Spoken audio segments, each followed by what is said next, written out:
నేటితో తెలంగాణ అసెంబ్లీ సమావేశాలు ముగియనున్నాయి. ఇవాళ కూడా వరుసగా మూడో రోజు ప్రశ్నోత్తరాలు రద్దు చేయనున్నారు.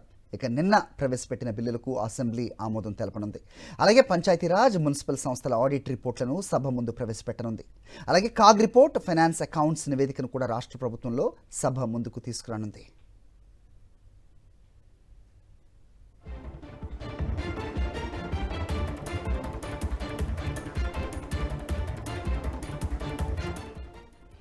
ఇక ఇవాళ సన్నబియ్యం వార్షికోత్సవం సందర్భంగా అసెంబ్లీలో ప్రత్యేక లంచ్ ఏర్పాటు చేశారు. సీఎం రేవంత్ రెడ్డి మంత్రులు, ఎమ్మెల్యేలు, ఎమ్మెల్సీలకు ఆహ్వానం పంపారు మంత్రి ఉత్తమ్ కుమార్ రెడ్డి.